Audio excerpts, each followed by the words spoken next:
დიდი ბრიტანეთის პრემიერ-მინისტრის კირ სტარმერის განცხადებით, დიდი ბრიტანეთის სექტემბერში გაეროს გენერალურ ასამბლეაზე პალესტინის სახელმწიფოს აღიარებს, თუ ისრაელი ღაზაში ცეცხლის შეწყვეტას არ დასთანხმდება და გრძელვადიანი მშვიდობისკენ ქმედით ნაბიჯებს არ გადადგამს.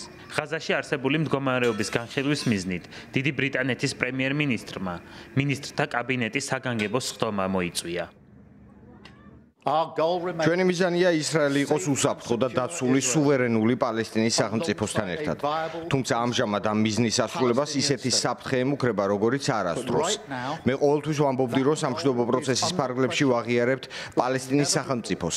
ახლა მოქმედების დროა, ამიტომ დღეს სამშვიდობო პროცესის ფარგლებში შემიძლია დავადასტურო, რომ დიდი ბრიტანეთის სექტემბერში გაეროს გენერალურ ასამბლეაზე პალესტინის სახელმწიფოს აღიარებს.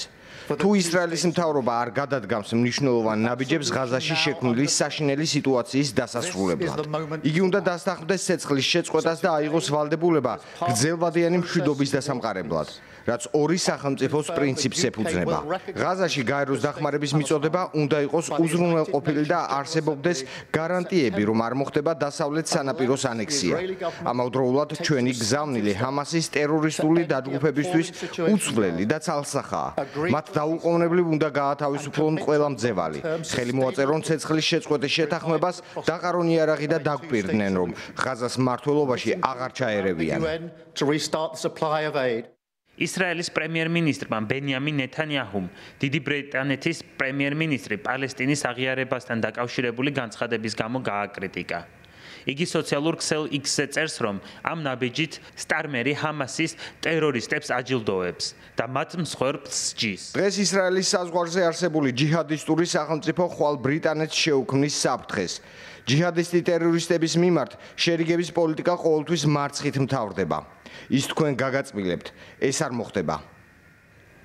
პალესტინის სახელმწიფოს აღიარებასთან დაკავშირებით პირველად განცხადება საფრანგეთის პრეზიდენტმა ემანუელ მაკრონმა გააკეთა. მან სოციალურ პლატფორმა X-ზე დაწერა, რომ მიღებულ გადაწყვეტილებას სექტემბერში გაეროს გენერალურ ასამბლეაზე ოფიციალურად დაადასტურებს. მისი თქმით, საფრანგეთი მხარს უჭერს ორი სახელმწიფოს პრინციპს, რომელიც რეგიონული უსაფრთხოების საფუძველი იქნება. ოფიციალური პარიზის პოზიცია ღაზის სექტორში მშვიდობიანი მოსახლეობის შიმშილობამ განსაზღვრა. ამერიკის შეერთებული შტატების პრეზიდენტმა დონალდ ტრამპმა კი ემანუელ მაკრონი გააკრიტიკა და განაცხადა, რომ არ აქვს მნიშვნელობა თუ რას ამბობს საფრანგეთის პრეზიდენტი. დონალდ ტრამპის თქმით, მაკრონის განცხადებას ფასი არ აქვს. ამერიკის შეერთებული შტატების პრეზიდენტი ასევე გამოეხმაურა დიდი ბრიტანეთის პრემიერ-მინისტრის განცხადებას. მას იგი ორშაბათს შოტლანდიაში შეხვდა. როგორც თავად ამბობს, მხარეებს პალესტინის სახელმწიფოს აღიარების შესახებ არ უსაუბრიათ.